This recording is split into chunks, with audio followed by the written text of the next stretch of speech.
Heat create हुई भी होती है, स्टीयरिंग गर्म हुआ होता है, सीटें गर्म हुई भी होती हैं। वो सिचुएशन बाइक पे उस तरह से नहीं होती, हालांकि मुसलसल एक्सपोज है। क्यों? क्योंकि शीशे से रेज अंदर गई और अंदर वाली जगह को हीटअप कर दिया, तो कई दफा आपके अंदर रखी हुई खाने की चीजें या कुछ और चीजें या बोतलें वगैरह वो फट जाती हैं, या उसमें कुछ और मसला होता है, कोई गुब्बारे वगैरह हो तो उनको नुकसान पहुंच जाता है। यानी कि बहुत सारी जगह वो गाड़ी का शीशा उनको अंदर तो ले आता है, लेकिन उसके बाद वो इतने आराम से बाहर नहीं निकलती, तो वो अंदर ही गर्मी फैलाना शुरू कर देती हैं।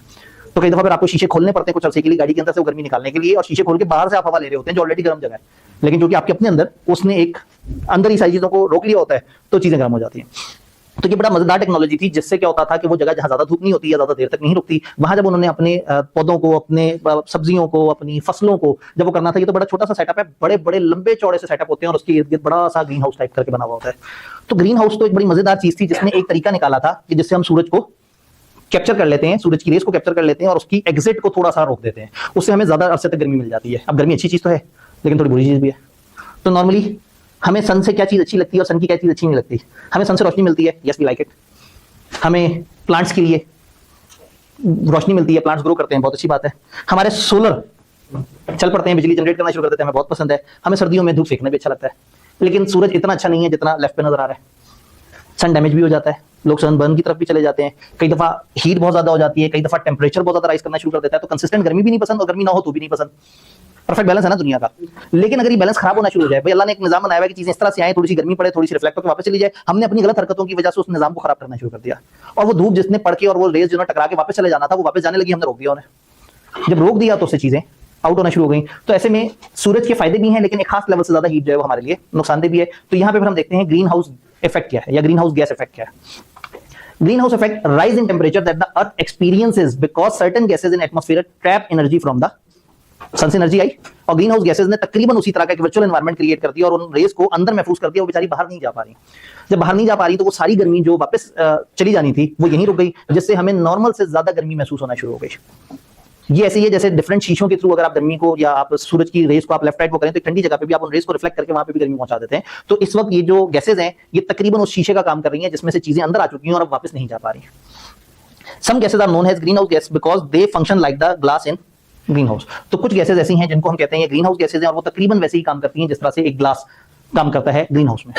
तो अगर इतनी ज्यादा गैसेज इस तरह की हैं, वो गैसेस खुद गर्मी क्रिएट नहीं कर रही लेकिन आई भी गर्मी को रोक रही हैं, तो अगर जरूरत से ज्यादा गर्मी होगी और पूरी दुनिया के साथ मसला होगा, तो वहां पे हम वो जुमला पढ़ेंगे, वो लफ्ज पढ़ेंगे जो हम अरसे से सुनते आ रहे हैं, ग्लोबल वार्मिंग। ग्लोबल वार्मिंग के इस वक्त क्लास में जितने लोग बैठे हुए हैं, क्या हर बंदा कोई ना कोई एक नुकसान बता सकता है? जी, ग्लेशियर हम पिघल रहे हैं, तो पानी का लेवल राइज हो रहा है, और जो सिटी जो सहरा सी लाइन जो बॉर्डर लाइन है वो राइज हो जाती है, फिर जो जमीन वो गायब हो जाती है, नीचे जाती है। इनका ग्लेशियर पिघल रहे हैं, मजीद पानी ऐड हो रहा है, एक खास एक स्फीयर था अर्थ का, और उसमें जब पानी का लेवल बढ़ेगा तो वो आहिस्ता आहिस्ता अपनी जगह लेने के लिए खुशकी के एरियाज की तरफ आएगा। तो ऐसे में हमारे साहिली इलाके खतरनाक हो गए हैं, तूफानों की मद में भी आ सकते हैं, और दूसरा आहिस्ता आहिस्ता वहां पे पानी का लेवल बढ़ रहा है। बीमारियां मसलन एग्जैक्टली पता नहीं, लेकिन अभी रिसेंट एक स्टैट है कि कोई बंदा किसी बीमारी से मरा था, तो रिकॉर्ड किया गया था दुनिया के रिकॉर्ड में कि ये पहला बंदा है जो किसी खास बीमारी से मरा, ये ग्लोबल वार्मिंग की वजह से मरा। वाह जी वाह। इन्होंने कहा इस वक्त तो टेंशन इस तरह की भी हो गई है कि एक बंदे के मरने के बाद पता लगा कि वो किसी बीमारी से नहीं मरा, ग्लोबल वार्मिंग की वजह से मर गया। इसका मतलब है ये एक खास लेवल से एक निजाम है ना, नॉर्मल निजाम है। जब हीट भी जरूरत से ज्यादा होगी, जब ठंड भी जरूरत से ज्यादा होगी, तो परेशान तो करेगी। जी, सीजनल एबनॉर्मलिटीज आ गई हैं। हमने अभी सर्दी नवंबर दिसंबर तक देखी ही नहीं प्रॉपर, और जनवरी के शुरू में आई है तो चीखें निकल गई, और फिर अचानक से गायब हो गई है। अब शायद अचानक से आ जाए, अब पता नहीं बर्फबारी हो जाए, लाहौर में बर्फबारी हो जाए, मतलब अजीबोगरीब से मामला चल रहे हैं। जी, तो ये प्लांट्स के ऊपर इम्पैक्ट है। जाहिर है उनको हीट चाहिए, लेकिन जरूरत से ज्यादा हीट भी नहीं चाहिए, वो भी तो गल जाते हैं। स्किन प्रॉब्लम वगैरह बहुत ज्यादा आना शुरू हो गई, वही वाली बात है जिस्म से रिलेटेड। पिछले दिनों आपने देखा होगा कि फलाना जंगल में आग लग गई, और खुश्क आग, वो आग लगाने से नहीं लगी, वो अजीबोगरीब माहौलियाती आपस के रिलेशन की वजह से लगी, और पता लगा इतना बड़ा जोन है और जना वहां आग लगी हुई है। एग्रीकल्चर की प्रोडक्शन काफी इफेक्ट होगी, जिसको एक खास डिसेंट अमाउंट की हीट चाहिए थी, ज्यादा हीट मिलेगी तो वो भी गल जाएगा।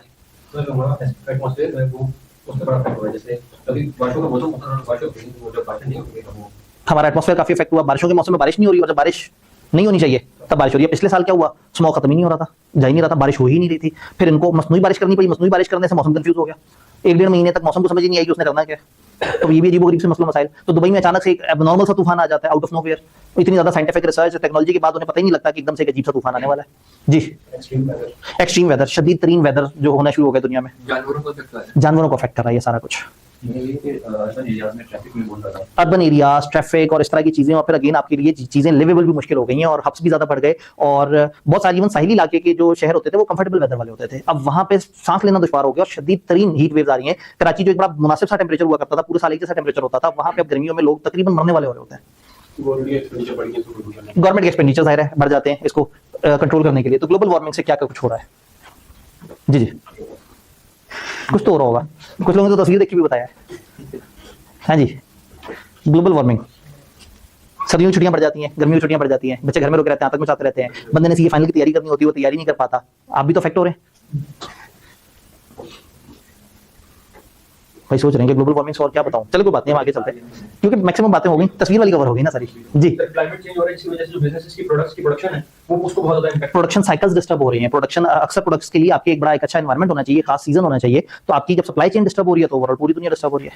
तो बिजनेस इम्पैक्ट हो रहे हैं, सर्दियों की सीजन पहले लंबा होता था, सर्दियों का सीजन, गर्मियों का सीजन ये अपने टाइम पे आते थे, टाइम पे जाते थे, तो उससे क्या होता था, जो सीजनल प्रोडक्ट्स थी, जो सीजनल बिजनेसेस थे, उनके लिए बड़ा मजेदार सा काम था। अब अजीबोगरीब सा मामला हो गया, इधर जनाब एक ग्रुप ट्रिप प्लान कर रहा होता है कि जी आपको जाए, आपको नॉर्दर्न एरियाज की वो सैर करवाएं, वहां जनाब अचानक से लैंडस्लाइडिंग शुरू हो जाती है, अचानक से जनाब ग्लेशियर पिघल के जो है ना वो पानी वो कर रहे होते हैं, तो पता लगता है कि आप मरी के अंदर टेम्परेचर बेहतर होता है और लाहौर में ठंड हो रही होती है। पिछले दिनों ये माहौल तक आया कि मरी में गर्मी थी और लाहौर में सर्दी थी, विजिट करके आए हैं उधर, गर्मी लग रही है। ऐसे ही है। तो वो कई दफा मुझे इस्लामाबाद जाना था एक एयरपोर्ट, और रात तकरीबन 3 बजे की फ्लाइट थी, अब मेरी हालत खराब हो रही थी कि लाहौर तो फिर कंफर्टेबल होता है, इस्लामाबाद में बड़ी ठंड होती है, उधर हम बाहर ओपन सुकून से फिर रहे थे, इधर घर कमरे में पहुंच के कमरे के अंदर ठंड लग रही थी लाहौर में। तो वो मतलब अजीबोगरीब से ही मामला होना शुरू हो जाते हैं, और जितना डीप डाउन जाए इसके पीछे साइंटिफिक बहुत सारे और मसले भी नजर आएंगे, इन गैसेस के मसलों मसाइल। बारिशें ज्यादा आएंगी, ज्यादा बारिशें होंगी, इंपैक्ट करेंगी। अगेन आपको पता है एग्रीकल्चर में भी खास टाइम की बारिश तो अच्छी होती है, लेकिन खास टाइम की बारिश बहुत अच्छी नहीं भी होती। हाँ जी, वेस्टर्न कंट्रीज में जो लावाज वगैरह निकल रही हैं, और हम तो फिर भी बहुत अच्छे खेते में, हमारा उतनी ज्यादा डिस्टर्बेंस नहीं होती, कहीं अचानक से आतिशबाजी फटना शुरू हो जाते हैं, तो फिर कहीं अजीब अजीब से तूफान आना शुरू हो जाते हैं, सुनामी आ जाता है, रीटा आ जाता है, और कौन कौन से थे खवातीन के नाम पे तूफान रखे होते हैं सारे। तो वो जोन हम तबाह करते हैं, तूफान बेचारों को सहने पड़ते हैं जो दूसरी तरफ वाले हैं। तो obviously global warming is not a good thing, और ग्लोबल वार्मिंग की एक बहुत बड़ी कॉज बन गई है ये green house gases.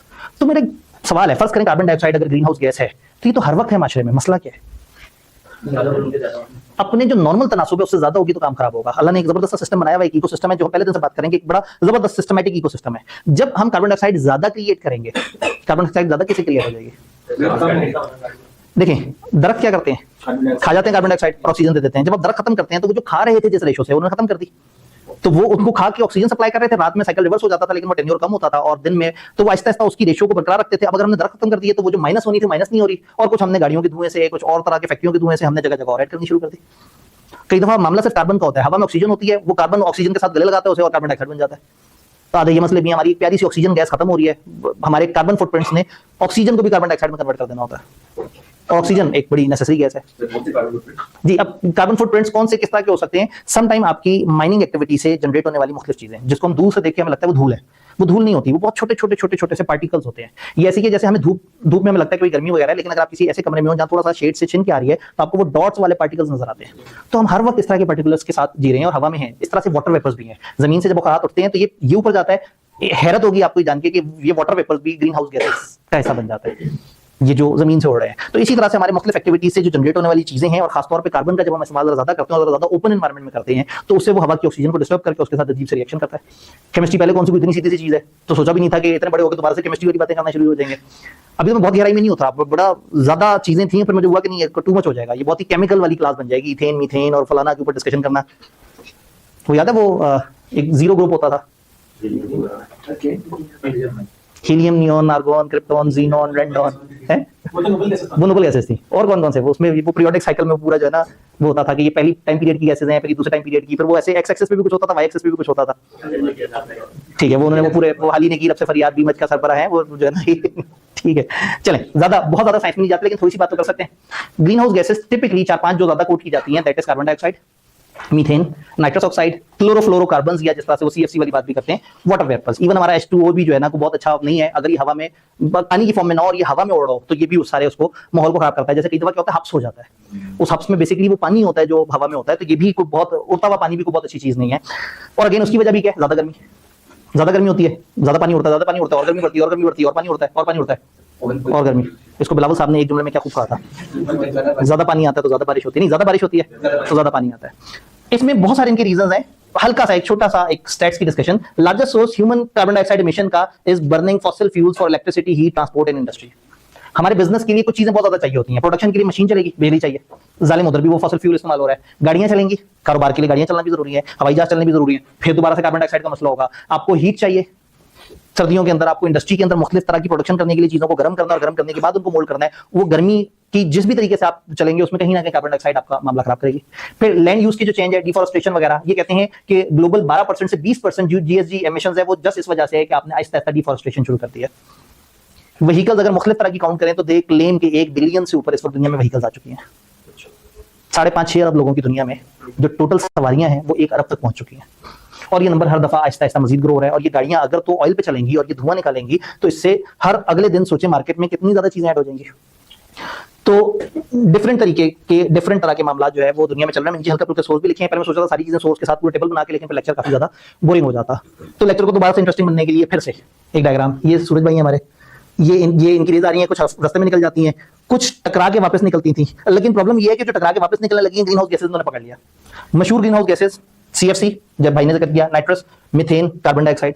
Carbon dioxide का नॉर्मली सोर्स इंडस्ट्री की तबाहकारियां, नेचुरल गैस को आप जब जला रहे हैं, ऑयल, कोल, ज्यादातर जो एनर्जी। प्रॉब्लम ये है कि हमें इस वक्त इंडस्ट्री के लिए जो चाहिए वो सबका सब कार्बन डाइऑक्साइड वो कर रहा है। देन मीथेन जो कि जानवरों में भी होता है, फर्टिलाइजर में भी होता है, वेस्ट और वेस्ट वाटर के अंदर भी उनके जखीरों से भी हल्का हल्का सा होता है। पीछे पूरी साइंटिफिक कहानी है, कभी मूड बने तो गूगल पे जाके सर्च कीजिएगा ग्रीन हाउस गैसेस कहाँ है, क्या क्या इंपैक्ट है और वो किन किन चीजों से बन रहे होते हैं।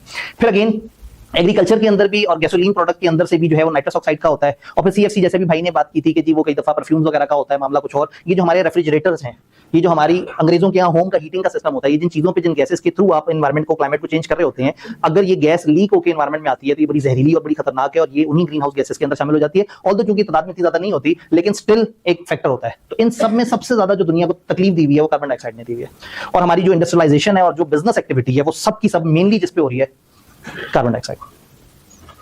तो अब क्या सस्टेनेबिलिटी से हम दुनिया को बचा सकते हैं? हम अगर सबसे ज्यादा वाली इस पे कंट्रोल कर लें, उधर से फॉरेस्टेशन और चीजों को थोड़ा सा बेहतर कर लें, इन चीजों को मेजर करना शुरू कर दें, अपने आप को एहतियात करना शुरू कर दें और ये देखें कि हमारी बिजनेस एक्टिविटी से किस किस लेवल की कार्बन डाइऑक्साइड इमिट हो रही है। यानी कि I am talking about scope 1, scope 2 and scope 3 emissions. अब दुनिया के लिए जानना बड़ा जरूरी है कि एक बिजनेस एक्टिविटी किस किस लेवल की इमिशन कर रही है और उसको क्या वो स्कोप 1 कहलाती है, 2 कहलाती है, 3 कहलाती है। तो जब इनकी समझ होगी तो फिर जब हमने कल को स्टैंडर्ड्स में डिस्क्लोजर्स देने होंगे तो हम बता सकेंगे कि इतना डायरेक्टली हमारी वजह से, इतना हमारी वजह से लेकिन इनडायरेक्टली, और इतना इनडायरेक्टली किसी और की वजह से, लेकिन खाते हमारे पड़ा। अगर हम लोगों ने यहाँ फिजिकल क्लास ना की होती तो आप लोग अपने घरों में बैठ के ऑनलाइन पढ़ रहे होते, तो आप लोग बाइक्स पे यहाँ तक ना आते, गाड़ी भी यहाँ तक ना आते। आपकी बाइक का जो इस वक्त धुआं निकला वो इस क्लास की हैपनिंग की वजह से निकला। अब दुनिया इस हद तक टेंशन ले रही है कि आप ये भी मेजर करो कि इतना इनडायरेक्ट जो वो है वो भी आपके खाते क्यों पड़ा। तो कंपनियों को इतनी दूर दूर तक की बातें नोट करके रिकॉर्ड करके बतानी होगी तो कहानी काफी मुश्किल हो जाएगी। आगे चलें। पता नहीं जो है ना हम एक ऐसे कट ऑफ पॉइंट पे पहुंच गए जैसे आगे स्कोप 1, 2, 3 पे बात होगी तो दिल करेगा इसके एग्जांपल भी देखें। तो क्या ब्रेक को गोल कर दें आज? थोड़ी सी ब्रेक कर। तो फिर काम करते हैं, स्कोप 1, 2, 3 का जनरल सा इंट्रोडक्शन देखते हैं और फिर एक ब्रेक लगा लेते हैं ताकि फिर उसके बाद जो है ना फिर दोबारा इकट्ठे हो और फिर हम डिटेल से स्कोप 1, 2 और 3 को समझें। फिर मैं आपको कुछ इंडस्ट्रीज दूं और आप सब लोगों से पूछूं हाँ जी बताओ, फिर हम उसको स्क्रीन पे भी देखें। आई होप कि आप ब्रेक में जल्दी जल्दी रट्टे मारना नहीं शुरू कर देंगे जो आपके पास हैंडआउट है। मैं सोचा था हैंडआउट आपको सबसे एंड पे दूंगा, लेकिन फिर ये हुआ कि कम से कम आप 7 चीजों को देख सकें। तो स्कोप 1, 2, 3 बात शुरू करें। प्योर डायरेक्ट एमिशन, वो जो कार्बन डाइऑक्साइड की या इन ग्रीन हाउस गैसेस की सबसे डायरेक्टली जो आप माशरे को खराब कर रहे हैं, दैट इज स्कोप 1। आपकी अपनी साइड पे जो फ्यूल कंजप्शन है, जो कंपनी के व्हीकल्स हैं, जो आपका मैन्युफैक्चरिंग प्रोसेस है, यानी स्कोप 1 इज एग्जैक्टली वो एमिशन जो 100% डायरेक्टली आपकी हरकतों की वजह से हुआ, आपकी प्रोडक्शन की वजह से हुआ, आपका गाड़ियों के इस्तेमाल करने की वजह से हुआ, आपकी जनरेटर चलाने की वजह से हुआ, जो एग्जैक्टली आपने साड़ी है ये गैस, आपने जो कार्बन डाइऑक्साइड दुनिया को दिया, आपने जो तेल जलाया है, आप असल डायरेक्ट किलर हैं। इसमें आपने कत्ल किया, इसमें आपने गुंडे भेजे थे, आपने बिजली परचेस की थी, बिजली से आपने क्लास में एयर कंडीशन चलाया था, लेकिन वो बिजली जिनसे खरीदी थी वो जालिम बिजली बनाने के लिए तेल जलाते थे। अगर मैंने उनसे बिजली कम खरीदी होती तो उन्होंने कम तेल जलाया होता। तो उनकी बिजली बनाने के प्रोसेस के ऊपर लोड मैंने डाला। मैंने बिजली उनसे ली होती जो सोलर से बना रहे हैं तो बहुत अच्छी बात थी, लेकिन मैंने जिनसे बिजली ली है वो जिस तरह से बना रहे हैं वो फिर हमारी स्कोप 2। तो आपकी जो परचेज इलेक्ट्रिसिटी या परचेज एनर्जी है, जितनी भी फॉर्म में आप एनर्जी को परचेज कर रहे हैं, तो एक तरीका ये है कि आप खुद एनर्जी क्रिएट कर रहे हैं या खुद ही एनर्जी को बर्न कर रहे हैं। एक तरीका ये है कि आपको लग रहा है कि मैं जो चीज परचेज कर रहा हूं वो साफ सुथरी है, लेकिन उन्होंने जो आपको चीज दी है वो किसी गलत प्रोसेस से गुजार के दी है। तो आपने बिजली खरीदी जिनसे, उन्होंने बिजली बनाने के लिए ऑयल जलाया था, इसका मतलब है ऑयल का उतना पोर्शन जलाना कहीं ना कहीं आपके खाते है। स्कोप 2, स्कोप 1 में मैंने गैस जला दी, मैंने अपनी गाड़ी के अंदर पेट्रोल भरा, पेट्रोल अच्छा भला सुकून से पड़ा हुआ था, मैंने गाड़ी में भर के और चलाना शुरू कर दिया गाड़ी को, तो उतना जो एनवायरमेंट कार्बन डाइऑक्साइड गया वो डायरेक्टली मेरी वजह से गया, मेरी फैक्ट्री के ऊपर से जो धुआं निकला। समझ रहे हैं स्कोप 1। और स्कोप 2 में क्या है, आप कुछ एनर्जी ले रहे हैं किसी से और वो एनर्जी भी किसी वजह से जो क्रिएट हो रही है वो उन गलत प्रैक्टिस से हो रही है। तो ये डबल इफेक्ट नहीं आ जाएगा, आप भी रिकॉर्ड कर रहे हैं, वो अगला बंदा भी रिकॉर्ड कर रहा है। नहीं, असल में हो क्या रहा है, ऐसा लग रहा है मैं अगर यहाँ पे फर्स्ट करें, हम एक इंग्लिश मुल्क में बैठे हो, बहुत ठंड हो, और मैं यहाँ कुछ लकड़ियां लाके उन पर तेल लगा के आग लगाऊं, इसका मैप्को से लेस्को से कोई ताल्लुक नहीं। ये मैंने ही एक लकड़ी पे ऑयल डाला और मैंने आग लगा दी, मैं हूं असल कसूरवार, मैंने डायरेक्ट कार्बन डाइऑक्साइड दुनिया में क्रिएट कर दी। एक तरीका ये है कि मैं कहूं नहीं, हम अपने एसी को इन्वर्टर मोड पे चला लेंगे। अब जब मैं इसको इन्वर्टर मोड पे चलाऊंगा तो मेरा बिल आएगा 15 लाख, वो 15 लाख रुपए मैं दूंगा वापडा को। वापडा वालों ने जो मुझे बिजली दी होगी वो उन्होंने ली होगी कैप्को से, कोटद्दू वालों से। कोटद्दू वाले क्या कर रहे थे, तेल जला जला के बिजली बना रहे थे। तो मैंने जितने KWH kilowatt hour extra consume किया, मैंने यहाँ कार्बन डाइऑक्साइड नहीं बनाया, लेकिन मेरी वजह से उतना बन गया। तो ये डबल रिकॉर्डिंग नहीं है, स्कोप 1 2 में डबल रिकॉर्डिंग नहीं है, स्कोप 3 में डबल रिकॉर्डिंग शुरू हो जाती है। तो स्कोप 1 है डायरेक्टली मैंने कितना सीधा सीधा क्रिएट किया। भाई देखे ना, अपनी गाड़ी में जब मैंने ऑयल जलाया तो इसका तो नहीं किसी इलेक्ट्रिक कंपनी से ताल्लुक, तो जो मैं खुद कर रहा हूँ वो स्कोप 1 है। जो मैं जिनसे एनर्जी ले रहा हूँ वो एनर्जी कहाँ से ड्राइव कर रहे हैं, और अगर वो गलत प्रैक्टिसेस हैं तो जितना उसमें मेरा रेशियो है मुझे उसको कम फॉर करना है। स्कोप 2 थोड़ा सा इनडायरेक्ट हो गया। तीसरे में बहुत ही आगे चले गए, जो मैंने बात की, आप लोग जो ट्रैवल करके आए यहाँ तक, तो आप लोगों की बाइक से निकलने वाला धुआं इसलिए निकला कि मैंने आपको क्लास के लिए बुला लिया था। मैं आपको घर बैठे बैठे ऑनलाइन क्लास दे देता तो आपको ये ना करना पड़ता। तो जो आपके एम्प्लॉइज के ट्रैवल है, जो आपके मुख्तलिफ तरह की लोकेशंस की एक्टिविटीज हैं, फिर आपकी गाड़ियां जाके कहीं से सामान उठा के लेके आ रही हैं, फिर आपकी गाड़ी नहीं है, आपने किसी और कंपनी को, ट्रक कंपनी को पैसे दिए कि तुमने माल लाके मेरे पास डिलीवर करना है, तो वो ट्रक कंपनी वो ट्रक चला ही इसलिए कि वो आपका माल उठाने जा रहा था एक फैक्ट्री से। इसमें पूरी सप्लाई चेन आ जाती है। अगर तो मेरा अपना ट्रक होगा मेरी कंपनी का तो स्कोप 1 में आ जाएगा, और मैंने किसी कंपनी को पैसे दिए कि तुमने मेरे पास माल डिलीवर करना है, उन्होंने जो हरकत की, तो यहाँ पे फिर अपस्ट्रीम और डाउनस्ट्रीम का कांसेप्ट आ जाता है कि मेरे तक आने तक जो चीजें हैं और मेरे से जो चीजें आगे गई हैं उसमें क्या है। तो अगेन ये जनरली इस डायग्राम को देखेंगे तो थोड़ी सी कंफ्यूजन होना शुरू होगी। हम ओवरऑल हमें समझ आ गई, स्कोप 1 इज जो प्योर डायरेक्ट हम क्रिएट कर रहे हैं, स्कोप 2 इज जो हमारी एनर्जी क्रिएट, जो हमने एनर्जी परचेज की है। पाकिस्तान में ना, असल में हमारे देश में सिर्फ बिजली आती है। दुनिया अपने सेंट्रली एयर हीटेड सिस्टम के लिए भी कहीं ना कहीं से एनर्जी पकड़ रही होती है, तो वो जिन्होंने बनाई होती है एनर्जी, वो किस तरह से बनाई होती है, वो फिर स्कोप 2 में आ जाता है। और स्कोप 3 में थोड़ा सा इनडायरेक्ट हमारे सप्लायर्स, हमारे कस्टमर्स और दरमियान में जो हमारी पूरी सप्लाई चेन है उसके अंदर जो कुछ हुआ वो स्कोप 3 है। जी अगेन ये बहुत ही इनडायरेक्ट एमिशन है, यानी वो अपनी नीड को चले, उन्होंने डिलीवर करना था माल, उन्होंने कार्बन डाइऑक्साइड दुनिया को दे दिया, लेकिन वो क्यों चले, मुझसे कमाना था, तो मैं इनडायरेक्टली कसूरवार हो गया लेवल 3 या स्कोप 3 मिशन के लिए। जी 3 से 3-2 वाले से मिक्स हो रहा है। देखें मैं इसीलिए कह रहा था कि ये मतलब ना इसमें स्टेप बाय स्टेप हम एमिशन बाय एमिशन चले। जनरली मैं यही की एग्जांपल लेता हूँ। यहाँ पे जैसे अभी हमने लकड़ी में आग लगाई तो हमने कर दी पहली वाली एमिशन, या फर्स्ट करिए फैक्ट्री होती है और हमारी छत से धुआं निकल रहा होता तो भी डायरेक्ट थी। दूसरा तरीका ये है कि मुझे वो गर्मी के लिए मैंने क्या किया, मैंने वापडा से रब्ता किया, मुझे बिजली दो, और मैंने बिजली से कमरे के अंदर एसी चला दिया।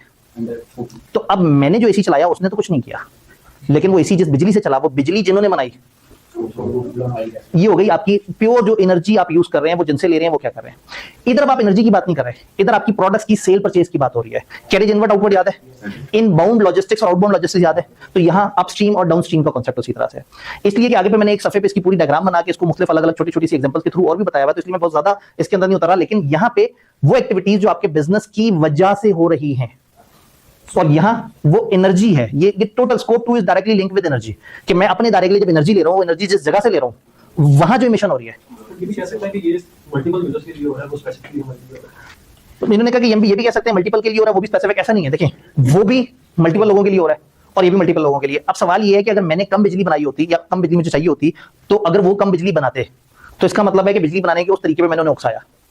स्कोप 2 इधर एक कंपनी है जो कि डिलीवरी कर रही है पूरे पाकिस्तान में, उन्होंने 1000 ऑर्डर डिलीवर किए, नहीं उन्होंने 110 ऑर्डर डिलीवर किए, 110 मेरे थे, तो वो उस 110 एक्स्ट्रा ऑर्डर्स के लिए जो एक्स्ट्रा चले इनडायरेक्टली मेरी वजह से चले, उनकी कंपनी के लिए उनका स्कोप 1 है, उस कोरियर कंपनी के लिए उनका स्कोप 1 है। लेकिन मैं अपना काम करते हुए इनडायरेक्टली अपने आपको कसूरवार मानूं कि मेरी वजह से उनको 110 ऑर्डर एक्स्ट्रा डिलीवर करने पड़े। अगर मेरी ऑनलाइन प्रोडक्ट होती वो बचत हो जाती, दुनिया को उतना कम, वो किसी और वजह से करते, मैं कसूरवार ना होता, मेरे हाथों में खून ना होता। लेकिन अगेन वही वाली बात है कि कहानी इतनी सीधी नहीं है। अभी तो हमने इसको स्कोप 1 स्कोप 2 3 एग्जांपल्स के साथ देखना है, फिर आपको इंडस्ट्रीज बतानी है, फिर आप लोगों ने भी बताना है, तो मजा आएगा। भाई कुछ कहना चाहते हैं? सर क्या समझने के लिए हम ये कह सकते हैं कि स्कोप 1 में एक पार्टी इन्वॉल्व है? स्कोप 1 में मैं ही डायरेक्टली खुद ही मैन्युफैक्चर कर रहा हूं और खुद ही एनर्जी क्रिएट कर रहा हूं, और मेरे उस एनर्जी क्रिएट करने से जो नुकसान हो रहा है वो स्कोप 1 है। स्कोप 2 के अंदर दो पार्टीज इन्वॉल्व है, सप्लायर और हम। स्कोप 2 में 2 पार्टीज इन्वॉल्व है और वो सप्लायर ऑफ एनर्जी है, ये जहन में रहे। हमें अपना काम करने के लिए एनर्जी चाहिए, हर काम करने के लिए, हमें कॉलेज चलाने के लिए लाइट्स चाहिए, हमें एसी चाहिए, वो एनर्जी जो हमें चाहिए वो हम किसी से ले रहे हैं। वो एनर्जी बनाने वाला जो मिशन कर रहा है उसमें हम कसूरवार हो गए, तो ये एनर्जी का सप्लायर है। और स्कोप 3 के अंदर 3 पार्टीज इन्वॉल्व हैं, सप्लायर, हम और जिसे हम सेल करते हैं। अब अगेन इन्होंने कहा इसमें 3 पार्टीज इन्वॉल्व हैं, ये डिपेंड करता है हम कौन सी डायरेक्शन में देख रहे हैं। हमारे अलावा जो कुछ भी इर्द गिर्द कुछ भी कर रहा है हमारे लिए कैरेज इन्वर्ट कर रहा है या हमारे लिए कैरेज आउटवर्ट कर रहा है, हमारे लिए मीटिंग अटेंड कर रहा है, हमारे लिए क्लास में आके बैठ रहा है, वो सब के सब यहाँ पे स्कोप 3 में आ जाते हैं। तो इसमें बेसिकली स्कोप 3 में रेस्ट ऑफ द वर्ल्ड है, स्कोप 2 में एनर्जी के सप्लायर्स हैं और स्कोप 1 में हम डायरेक्टली इन्वॉल्व हैं। लेकिन अभी इसके अल्फाज के साथ इन तीनों को मैयर किस तरह से करते हैं, पूरी मैट्रिसेस नहीं है, लेकिन जनरल मोटा मोटा तरीका है कि हम मैयर कैसे करेंगे। तो जब हम स्टैंडर्ड्स पे पहुंचेंगे तो हमें पता होगा कि इनकी मेजरमेंट का क्या सिस्टम है।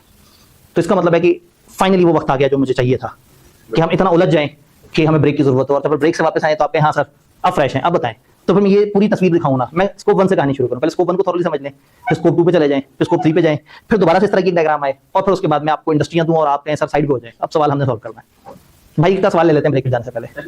इनडायरेक्ट को एनर्जी अदर देन एनर्जी में बिल्कुल डायरेक्ट और दो तरह की indirect, indirect for energy uses, indirect for any other purpose. मोटा मोटा हम इस तरह से कर सकते हैं। डन भाई कुछ कहते हैं? इस तरह अगर हम सोचेंगे तो फिर सोचते रहेंगे कि ऐसा करें ना करें, बिजनेस ही रुक जाएगा। बिजनेस रुक जाएगा।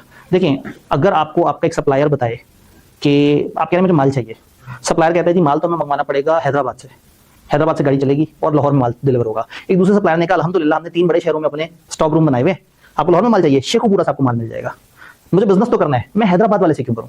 सर लेकिन मेन सप्लाई तो हैदराबाद से है ना, वो चलना तो है वहां से, फिर रोड पे भी लगता ठीक है, अब इन्होंने कहा कि उस हैदराबाद वाले ने वहां से कहीं ना कहीं तो चलना है। अब डिपेंड करता है कि वो मैन्युफैक्चरर या सप्लायर ही हैदराबाद का था। इस बंदे ने फैसलाबाद में बैठ के मैन्युफैक्चरिंग की, एक यूनिट दे दिया शेखुपुरा में, एक यूनिट दे दिया मुल्तान में, एक यूनिट किसी और जगह दे दिया। तो दुनिया क्या करती थी, पहले जगह जगह दूसरे मुल्कों से इंपोर्ट करती थी, आज वो जगह जगह डिसेंट्रलाइज्ड अपने वेयर हाउसेस बनाते हैं। अमेज़न एक टाइम था कि वो बिल्कुल डायरेक्टली सेलर से बायर के दरमियान वो करते थे, अब उन्होंने जगह जगह डिसेंट्रलाइज्ड ऑफिसेस बनाए हुए हैं। यानी जब दुनिया, जैसे उन्होंने कहा कि यूं सोचेंगे तो परेशान हो जाएंगे, जब दुनिया सोचना शुरू करेगी फिर वो सोचेंगे कि क्या करना है। नालू में लेस्कोस एनर्जी, इस बिल्डिंग में हमने मालिक मकान से कहा जी हमने सोलर लगाना है, उन्होंने कहा नहीं जी ये इस कमर्शियल पट्टी में छत आपकी है ही नहीं, छत पे आप सोलर नहीं लगा सकते, छत पे हम सोलर लगा सकते हैं, हम लगाते हैं, हमसे खरीदो। है। लगा तो वाला से रिसेंट लगा हुआ है।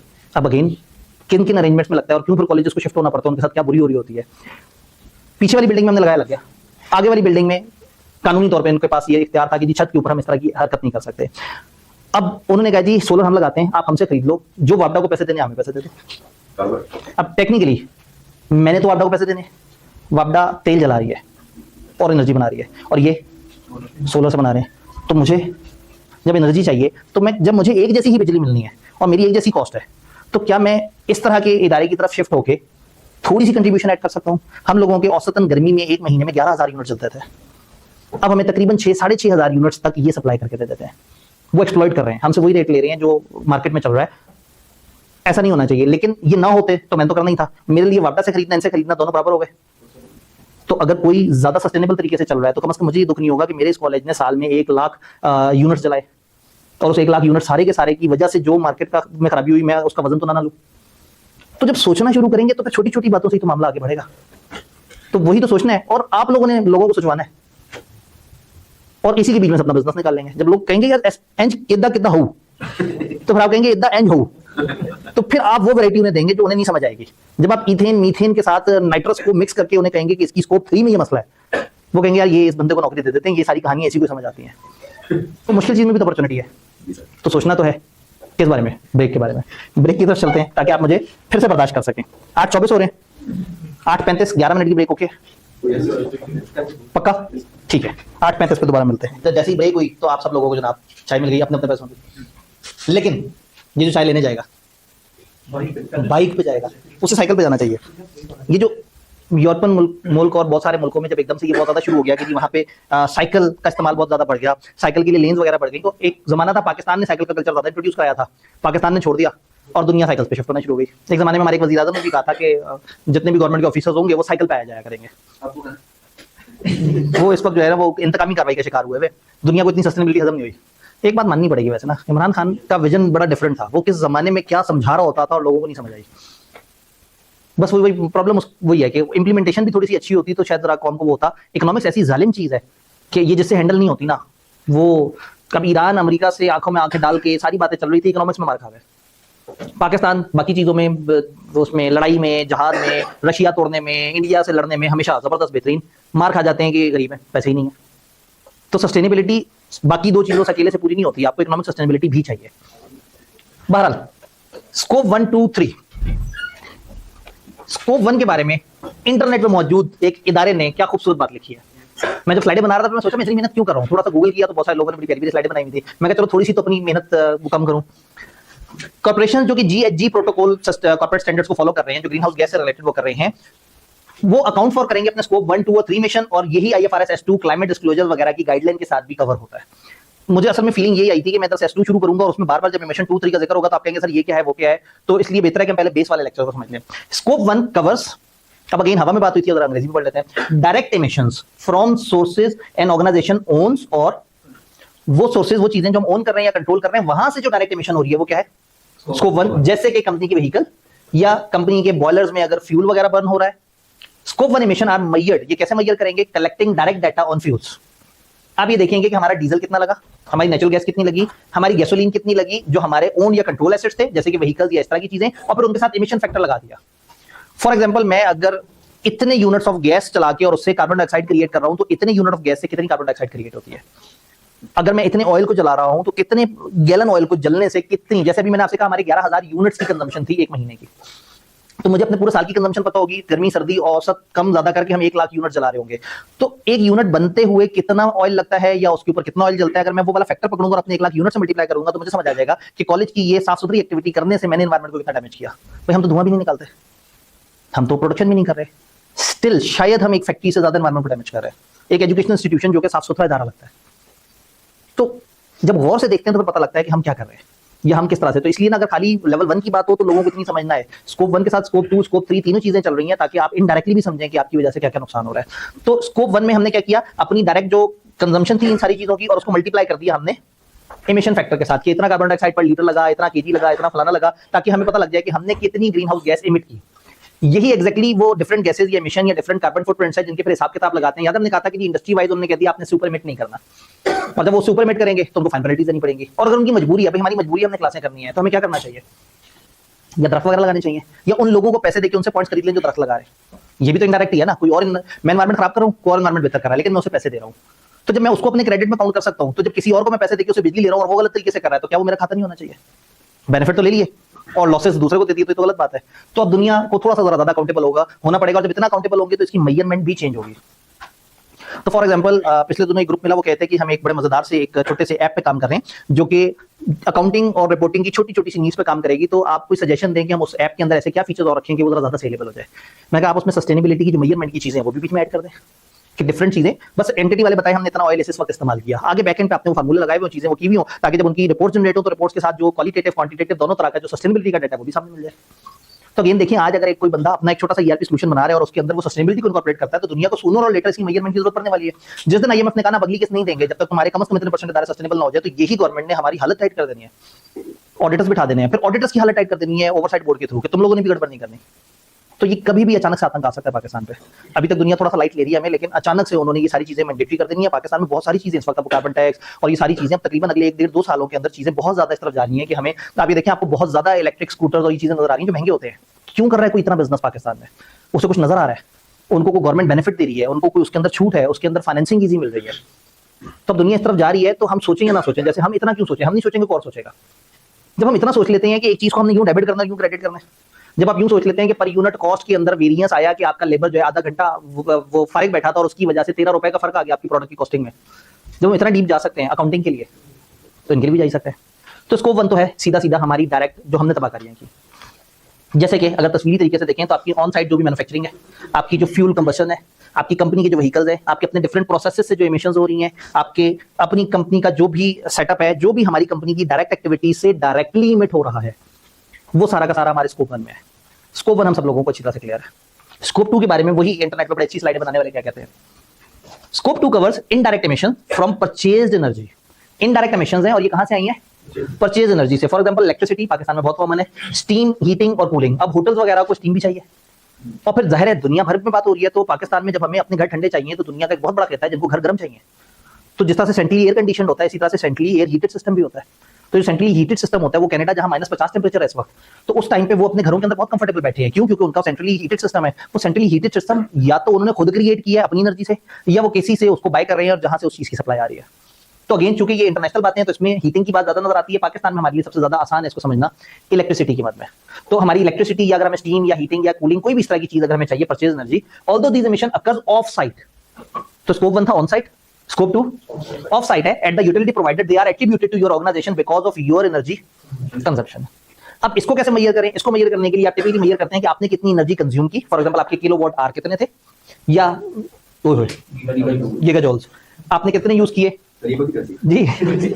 मेजरमेंट जो है ना, ये मेरे ख्याल में उसको वो कर रहे होंगे स्टीम को लें जी। उन्होंने कहा जी एनर्जी को हम मेजर कर रहे हैं, तो कहानी तो बड़ी अजीब सी हो जाएगी। अकाउंटेंट्स को क्या करना पड़ रहा है? हाँ, तो मोटाटस मोटाटस भी तो बोल ही देते हैं ना। And then apply grid specific emission factors.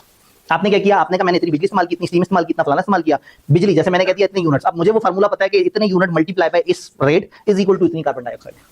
तो फिर आप उस फैक्टर के साथ उसको मल्टीप्लाई कर देंगे ताकि आपको पता लग जाए आप अभी क्या कर रहे हैं और आपके जो टारगेट्स हैं वो कहां तक पहुंच रहे हैं। और फिर वो जो ग्लोबल टारगेट्स और जो लिमिट सेट हुई है इदारों के ऊपर, उसके साथ उसको मेजर किया जा सकता है। अब जाहिर है जो ऑडिटर इसको ऑडिट करने आएगा उसके लिए भी आसान है, मतलब एक इदारे की एनर्जी की कंजम्पशन वो बड़े आराम से वेरीफाई कर सकता है। और वो जो रेट होगा वो इंटरनेशनली साइंटिफिकली प्रूवन होगा कि हाँ भाई इतनी बिजली इतने ऑयल को जलाने से इतनी कार्बन डाइऑक्साइड क्रिएट होती है। तो वो वाले फैक्टर्स मल्टीप्लाई करेंगे तो पता लग जाएगा कि हमारा ओवरऑल एमिशन कितनी है। और उसके बाद जब वो उस लिमिट से ज्यादा होगी तो फिर हमें प्रॉब्लम पड़ेगी और फिर हमें ढूंढना पड़ेगा कि हम क्या करें और चीजें किस तरह से करें। कल को हम एक एसी बंद कर दिया करेंगे अचानक से, हम कहेंगे गर्मियों में हम कहेंगे सस्टेनेबिलिटी, लाइटें बंद कर दिया करेंगे सस्टेनेबिलिटी, ठीक है। टीवी की लाइट हल्की कर दिया करेंगे। टीवी के अंदर इको ऑप्शन होती है, इको मोड होता है जिससे आप उसको कम ब्राइटनेस के साथ चलाते हैं और वो मुसलसल तेज एनर्जी नहीं वो कर रहा होता है। तो एक टीवी जो कि आपने दिन में 5 से 6 घंटे फॉर एग्जांपल देखना है और जिंदगी भर आपने पता नहीं कितने हजार घंटे देखना है, अगर उतना टाइम आपने थोड़ा सा कम उसको ब्राइटनेस पे चलाया और उसने कुछ कम बिजली कंज्यूम की और उसने कम एनवायरनमेंट खराब की, सोचना पड़ेगा। ये बात सुन के घर जाते हुए आपने एक प्लास्टिक के शॉपर में पराठे पैक करवाने हैं और घर जाके जो है ना वो आग जला के अपने चूल्हे पे हाथ सेकते हुए वो पराठे खा रहे होंगे। नहीं नहीं, क्या ये वो लोग हैं? नहीं, अब हम सुधर रहे हैं और हमें दुनिया को सुधारना है, खुदा का खौफ करें, चुपके से करना है, सबको पता ना लगे जी। जी अब अगेन इन्होंने कहा कि इसमें direct indirect double double counting हो जाएगी। क्यों? क्योंकि जो कैप्को है जो बिजली बना रहा है वो भी काउंट करा होगा। अब ऐसे कितने लोग होंगे पूरे मुल्क में जो एनर्जी बनाते होंगे? अब जैसे पाकिस्तान में देखें तो आपको एक आध नजर आता है, दुनिया भर में अक्सर मुल्क तो गवर्नमेंट चलाती है, ट्रेनें गवर्नमेंट चला रही होती है, बसें गवर्नमेंट चला रही होती है, बिजली गवर्नमेंट प्रोवाइड कर रही होती है, अक्सर जगह तो प्रॉपर्टीज भी गवर्नमेंट प्रोवाइड कर रही होती है। तो दुनिया का एक बहुत बड़ा हिस्सा तो ऐसा है जहां गवर्नमेंट की सारी मोनोपोली और गवर्नमेंट अपने तरीके से चल रही होती है। तो शायद एक मुल्क में आपको बहुत हो गया, आपको 20 एनर्जी सप्लायर मिल जाएंगे, इससे ज्यादा तो नहीं मिलेंगे। तो कहीं ना कहीं उन एनर्जी सप्लायर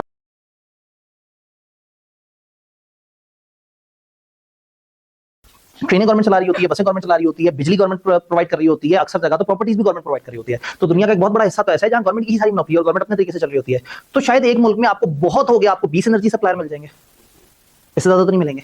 तो कहीं ना कहीं उन एनर्जी सप्लायर वालों ने अपनी वर्किंग तो की होगी। तो जब हम पूरे मुल्क में मुल्क लेवल की बात करेंगे, जब मैं अपने ऑर्गेनाइजेशन लेवल की बात करूंगा मैं काउंट करूंगा मेरी वजह से हुआ है। जब मुल्क की बात होगी तो मेरे जैसे सारे इदारों को इकट्ठा करेंगे, उनको इकट्ठा करेंगे, आपस में नेट करेंगे, डबल एलिमेंट माइनस करके कह देंगे हमारे इस मुल्क ने इतना किया। लेकिन बीइंग एन ऑर्गेनाइजेशन मुझे ये रिस्पांसिबिलिटी लेनी होगी कि मैंने इतना हिस्सा इसमें अपना मेरा था और इतनी एनर्जी मेरी वजह से चली। मसला इधर नहीं है, मसला है स्कोप 3, क्योंकि उसको बहुत सारी कंपनियां मैयर कर रही होंगी अपने अपने हिसाब से और हम इनडायरेक्टली अपने ही खाते में काउंट कर रहे होंगे। तो जो वक्त ज्यादा प्रॉब्लम्स है वो स्कोप 3 में और जो ज्यादा डिस्क्लोजर्स देते हुए आपने ज्यादा एहतियात करनी है और सबसे ज्यादा मुश्किल उसका डाटा है। जो मैं जला रहा हूं मुझे पता मैंने कितना डीजल अपने उसमें डाला, जो मैं अपने जनरेटर में डीजल डालूंगा और जलाऊंगा वो तो मेरा है ना, मैंने एनर्जी कंज्यूम की। और दूसरे केस में जो बिजली है वो मैंने कहीं से ली थी। ये तो मैयर करना तो आसान है, लेकिन आप कौन कौन सी जगह से कौन कौन सी व्हीकल से कॉलेज तक पहुंचे हैं और आपने कितना धुआं उड़ाया, चैलेंज ये है। तो ये बड़ा ग्रे एरिया है, इसके अंदर काफी ज्यादा काम होने की जरूरत है। और इसमें जब तक आगे वाले, जब तक आपकी अच्छी अकाउंटिंग नहीं है, मैं आप पे डिपेंडेंट हूं। खैर वो स्कोप 3 के मसले ना, फिलहाल स्कोप 2 को पढ़ते हैं। स्कोप 2 कैसे मैयर होगा ये बात समझ आई। स्कोप 2 की अगर हम डायग्राम देखें तो इसकी डायग्राम बेचारी सीधी सी है, क्योंकि यहाँ पे आपको हीटिंग, कूलिंग, इलेक्ट्रिसिटी, यही मेन तरह की एनर्जीज हैं जो चाहिए होती हैं। ज्यादातर तरह के जो बिजनेसेस हैं वहां पे हमें एनर्जी तकरीबन पाकिस्तान के एनवायरमेंट में, क्योंकि हम हीटिंग को ज्यादा नहीं, हम अपने इलेक्ट्रिसिटी की ज्यादा बात कर रहे होते हैं, तो हमारा इलेक्ट्रिसिटी से ही सारा काम चल रहा होता है। अदरवाइज बाहर के मुल्कों को अपने घर में हर वक्त वो हीटिंग चाहिए, उनके दरवाजे पे बर्फ ना जमे, उनके वॉशरूम में जो पानी है वहां बर्फ ना जमे। सोचो तो सही, -50 टेम्परेचर, ये जेन्युइनली इस वक्त कनाडा में चल रहा है। तकरीबन पिछले हफ्ते वहां पे -50 था टेम्परेचर, -50 कनाडा में। ये जिस वक्त हमारे पास बड़ी ठंडी वेव आई थी ना, वो तो मर रहे थे बेचारे, हम बहुत अच्छे मुल्क में बैठे हैं। तो वहां तो सर्वाइवल भी बड़ा मुश्किल है, जब तक कि वो अपनी तमाम चीजों को गर्म ना रखें, अपने तमाम इंस्ट्रूमेंट्स को, अपने घर को, अपनी दीवारों को, तो उनकी दीवारों के अंदर सर्कुलेशन हो रही है गर्म पानी की। तो उनको वो सारी हीटिंग चाहिए। उनके घर में वो सिर्फ सजावट ही नहीं होती, वो चिमनियां या वो जो अंगीठियां होती हैं वो चलानी पड़ती हैं। हमें तो गैस मिलती ही नहीं सर्दियों में, तो वो माहौल ही खत्म हो गए जो घरों में हीटर चलते थे गैस वाले, और हम तो फिर बिजली पे शिफ्ट होते चले गए। तो अदरवाइज वो जो आपकी डायरेक्ट एनर्जी की रिक्वायरमेंट है, एनर्जी किसी भी फॉर्म में हो, जिस मुल्क में हम बैठे हैं हमें सबसे ज्यादा बिजली नजर आती है, क्योंकि हम सबसे ज्यादा जो चीज कंज्यूम करते हैं वो बिजली ही है। लेकिन बिजनेस टू बिजनेस वेरी कर सकता है। अगर मैं एक होटल की बात करूं, आप एक होटल में शदीद गर्मी में जून में जाएं और आप उनके वॉशरूम जाएं और आप गर्म पानी को करके चलाएं, और गर्म पानी अगर 1 मिनट में ना आया तो आपने शूर मचा देना कि यार कैसा होटल है 5 स्टार, गर्म पानी नहीं है यहाँ। तो वहां ऐसे बावले भी होंगे जो जून में गर्म पानी ओपन करेंगे, और वो 1 मिनट में आना चाहिए। तो ये हर वक्त गर्म पानी कहाँ से रहेगा? बिजली तो इतनी जल्दी नहीं कर सकती गर्म। तो होटल के अंदर कुछ और तरह के भी मसले होंगे, उनको हर वक्त कुछ बॉयलर्स चाहिए होंगे, वो बॉयलर्स को चलाने के लिए वो उसी वक्त खुद ही से, और वो अगर बिजली पे चलाएंगे तो मर जाएंगे। वो फिर गैस चलाएंगे, वो फिर अल्टरनेट सोर्स वो करेंगे, वो फिर बायो गैसेस की तरफ जाएंगे। तो वो सारी चीजें इंडस्ट्री टू इंडस्ट्री वेरी करेगा। खैर अभी तो मतलब हम सादा बात कर रहे हैं, तो ये स्कोप 2 समझ आ रहा है? सर ये स्कोप 2 है इनडायरेक्ट एमिशंस फ्रॉम परचेज है। जी जी बिल्कुल ऐसे ही। आपने सर ये सर कैप्को से हमने परचेज की और कैप्को ने बनाई थी। कैप्को ने बनाई, ये हमारे लिए स्कोप 2 और कैप्को के लिए स्कोप 1 है। बिल्कुल कैप्को के लिए स्कोप 1 है, लेकिन ये हमने तय कर लिया है कि जो एनर्जी के सप्लायर्स होंगे किसी भी मुल्क में लिमिटेड होंगे। मैं इंडिविजुअली अपनी ऑर्गेनाइजेशन को बताते हुए कैप्को ने मेरी वजह से जो बनाई वो मैं अपने खाते लूंगा, लेकिन जब मेरा मुल्क रिपोर्टिंग कर रहा होगा तो वो फिर अगर सारी ऑर्गेनाइजेशन ने अपना हिस्सा बता दिया तो वो देखेंगे कि हाँ ठीक है, इनकी जो स्कोप 2 है, सारी ऑर्गेनाइजेशन का स्कोप 2 पकड़ा, उनका स्कोप 1 पकड़ा, और जो गैप है सिर्फ उतने को काउंट किया कि इतना वो स्कोप 1 उनका हमारे स्कोप 2 के साथ मैच नहीं कर रहा। तो इसका मतलब है कि एक बड़ी कंप्रीहेंसिव अकाउंटिंग की एक्टिविटी होनी है, मुल्क लेवल पे भी, ऑर्गेनाइजेशन लेवल पे भी। सर हमारी जो रिपोर्टिंग होगी मैं डायरेक्टली जो सप्लायर है इलेक्ट्रिसिटी का वही कर रहा है इस तरह से, कितनी टोटल यूएस ने कितनी होगी। हाँ, अब इसका मतलब है कि अब ये डुअल वे में वेरीफाइबल होगा, क्योंकि उसको भी पता उसने किस किस को सप्लाई किया है और हमें भी पता हमने क्या परचेज किया। हम झूठ बोलेंगे उसके रिकॉर्ड में पकड़े जाएंगे, क्योंकि बहरहाल जब हम बिजली लेंगे तो बिल तो जनरेट होगा, और बिल तो एक ऐसी चीज है जो पब्लिकली आप किसी का रेफरेंस नंबर उठा के वेबसाइट पर डालें आपको पूरा बिल सामने जनरेट होता नजर आएगा। तो ऑडिटर्स के लिए ना स्कोप 2 और 1 आसान है, अकाउंटेंट्स के लिए भी आसान है। स्कोप 3 पे चीजें ज्यादा मुश्किल होंगी और थोड़ी सी हम ज्यादा रिमोट बातें कर रहे होंगे। तो क्या स्कोप 2 क्लियर है? जी जी। एयर कंडीशन है, इसमें 2 तरह के मसले हैं। बिजली इस्तेमाल की एक मसला, दूसरा इसमें गैस है। वो गैस में नाइट्रस का भी मसला है, अगर वो थोड़ी सी लीक हो रही है तो वो भी उन गैसेस में से है। ये ज्यादा खतरनाक है, लेकिन इसकी तादाद उतनी ज्यादा नहीं होती जितना कार्बन डाइऑक्साइड तेजी से क्रिएट हो रहा है। जी, अब अगेन अगर हम सोलर से चला रहे हैं, अब वही वाली बात है कि हमने अगर अपनी चीजें सोलर पे चलाई और हमने किसी से एनर्जी परचेज नहीं की तो हमारा स्कोप 2 खत्म हो गया।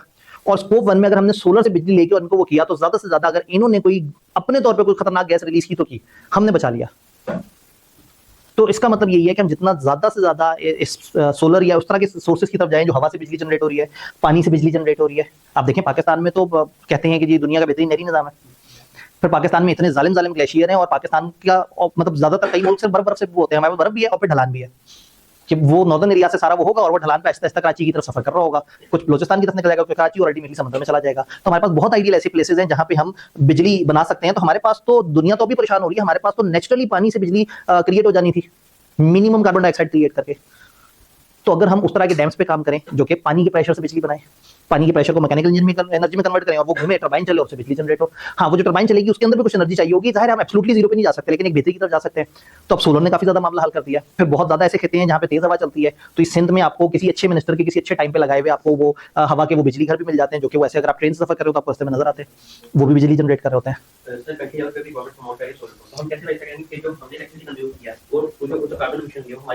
अब अगेन जब मुल्क ओवरऑल लेवल पे आहिस्ता आहिस्ता कोशिश कर रहा है कि वो सोलर की तरफ आए, सोलर भी है और इस वक्त तेल भी है, तो अब ये कैसे तय होगा कि मैंने जो यूज किया वो कितनी है? अगेन अब यहाँ अकाउंटेंट आएगा और अपनी वैरायटी लगाएगा, वो कहेगा जी कैप्को के फाइनेंशियल देखो, कैप्को की रिपोर्ट देखो। कैप्को ने कहा इस दफा हमने 30% एनर्जी बनाई सोलर से, 70% बनाई ऑयल से, तो मैंने जितने यूनिट साढ़े, इसका मतलब उसमें से 30%। तो फिर ऑब्वियसली वो इसीलिए हमने कहा फैक्टर आपने लगाना है, वो फैक्टर बहुत सारी चीजों को एडजस्ट कर रहा होगा। तो अभी बड़ा कुछ होना है, लेकिन अल्टीमेटली जो कुछ भी हो रहा है वो कम से कम रिस्पॉन्सिबल सिटीजन बनाने की कोशिश है। जो ग्रीन मीटर्स वगैरह हैं वो सोलर के हिसाब से वो बता रहे हैं, वो तो हमारे बता रहे हैं ना, सब ये कह रहे हैं जो एनर्जी का क्रिएटर है उसने कितनी एनर्जी किस तरीके से बनाई। तो जाहिर है वो चूंकि बड़े लेवल पे बड़े पैमाने पे तो उसके फाइनेंशियल पब्लिकली अवेलेबल होंगे जिसके साथ हम चीजों को कनेक्ट कर सकेंगे। तो बहरहाल दुनिया जज्बाती है। Scope 3 after addressing direct emissions, जो कि आपकी डायरेक्ट एमिशन स्कोप 1 और परचेज एमिशंस या परचेज एनर्जी स्कोप 2। स्कोप 3 क्या करता है? Expands the view to all other indirect emission in the value chain. अब आपकी वैल्यू चेन जो है वो शुरू से लेके एंड तक, आपके सप्लायर से लेके आपके कस्टमर तक, दरमियान में जो कुछ हो रहा है आपकी वैल्यू चेन में, अब ये वाली एमिशंस देखने वाली हैं। इसमें अपस्ट्रीम भी है और डाउनस्ट्रीम भी है। अपस्ट्रीम का मतलब आपके रॉ मटेरियल, ट्रांसपोर्टेशन और सप्लायर के ऑपरेशन, वो जो वहां से माल आप तक आ रहा है। और फिर downstream product use, disposal, recycling, हम किस कस्टमर को दे रहे हैं, कस्टमर को देके वापस ले रहे हैं या नहीं, उस चीज की दोबारा से रिसाइकलिंग हो रही है नहीं हो रही, कस्टमर तक पहुंचाने के ऊपर हम क्या कर रहे हैं, वो सारा हमारा डाउनस्ट्रीम। तो अपस्ट्रीम हम तक क्या आ रहा है और डाउनस्ट्रीम हमसे आगे क्या जा रहा है। इसकी measuring scope 3 involve working closely with supplier, customers and partners. ये लिख तो इन्होंने दिया, लेकिन कितना मुश्किल लगेगा आपको कि आप जो है ना वो बंदा जो आपके पास मोटरसाइकिल रिक्शा के अंदर जो है वो चीजें डाल के लेके आए और आप उससे पूछें अभी तुम्हारी एनर्जी की इमिशंस क्या है और तुम कितना पेट्रोल चलाते हो और तुम्हें पर किलोमीटर क्या पड़ता है। अब हाँ, असल में चक्कर ये है कि अब ये कहानी थोड़ी सी यहाँ स्कोप 3 पे आती है तो दुनिया कहती है यार बस कर दो। तो स्कोप 3 में भी गुंजाइशें हैं, स्कोप 3 में भी थोड़ा सा रिलैक्सेशन है, इसकी डिस्क्लोजर रिक्वायरमेंट भी उतनी रिजिड नहीं है जितनी स्कोप 1 2 है, जो कम से कम मेजर हो सकता है वो तो करें, लेकिन स्कोप 3 छोड़ा भी नहीं है। पार्टनर्स और इनसे करेंगे ताकि कलेक्ट करें डाटा, आइडेंटिफाई करें डिफरेंट हॉटस्पॉट कहां कौन सी जगह पे क्या एक्टिविटी है, टारगेटेड अपॉर्चुनिटीज देखें इमिशन रिडक्शन की। ये समझ आ गया वो और वो 3 सप्लायर है, लेकिन वो वाला सप्लायर जो है लोकल सोर्सिंग दे रहा है मुझे, उससे डील करने का मतलब है मैं इनडायरेक्टली एनवायरनमेंट को कम डैमेज करूंगा और फलाना जो है वो ज्यादा वो कर रहा है। तो फिर आप अकॉर्डिंगली देखते हैं। While often the largest share of organizations carbon footprint tackling scope 3 can deliver significant sustainability improvement and build stronger more resilient value chains। उनका सबसे ज्यादा तो है ही वो इनडायरेक्ट वाला, तो जितना आप आहिस्ता आहिस्ता उसको बेहतर कर सकते हैं उतनी आपकी वैल्यू चेन और ये सारी चीजें थोड़ी सी बेहतर हो जाएंगी। अब अगर इधर थोड़ा सा इसको देखने की कोशिश करें तो अपस्ट्रीम और डाउनस्ट्रीम, सप्लायर से कंपनी तक और कंपनी से कस्टमर तक। अपस्ट्रीम में फॉर एग्जांपल आपकी purchasing of goods and services का काम, आपके डिफरेंट तरह के जो कैपिटल गुड्स बीच में इन्वॉल्व हो रहे हैं, आपके बिजनेस ट्रैवल जो है फॉर दिस पर्पसेस, आपकी एम्प्लॉइज की कंप्यूटिंग, ये आपके आसान अल्फाज में आपके इनपुट्स, वो जो रिसोर्सेज आप लगा रहे हैं। देन आपकी डिस्ट्रीब्यूशन ट्रांसपोर्टेशन वगैरह, आप कस्टमर तक माल पहुंचा रहे हैं, आपकी इन्वेस्टमेंट्स कौन कौन सी कंपनियों में है और वो किस तरह के लोग हैं, ये भी तो इंपॉर्टेंट है ना। मैं जहां इन्वेस्ट कर रहा हूं, जहां से मुझे रिटर्न आ रहे हैं, वो कंपनी कितनी सस्टेनेबल है। जैसे हमने बात की थी कि कस्टमर अब ज्यादा सस्टेनेबल बिजनेसेस को पसंद करते हैं।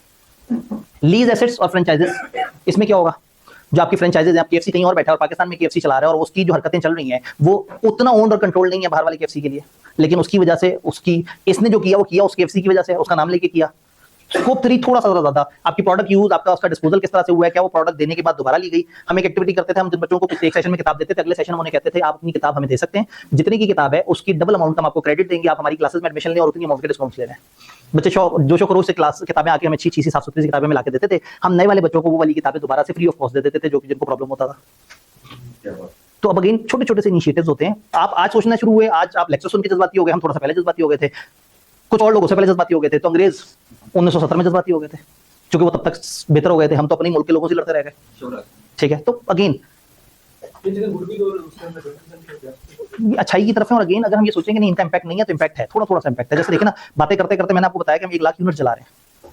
अब एक एजुकेशन इंस्टीट्यूशन इस तरह से सोचना कि एक शादी हॉल का इतना बिल नहीं आता जितना हमारा आता है। मैं अक्सर बिजनेसेस के पास से गुजरते देखता हूँ, छोटा सा क्यूट सा जनरेटर रखा होता है। मैं कहता हूँ यार ऐसे बिजनेस भी होते हैं, हमारे पास 150 की का जनरेटर है, उसके बगैर हमारा गुजारा ही नहीं है। कहने को हम एजुकेशन दे रहे हैं, 54 एसी लगे हुए, शादी हॉल में नहीं लगे हुए होते इतने एसी, फैक्ट्रियों के बिल हमसे कमाते हैं और कर क्या रहे हैं, प्रोडक्शन नहीं, एजुकेशन। और उस सबके बाद भी कैमरे के पीछे ज्यादा लोग बैठ के सुन रहे हैं।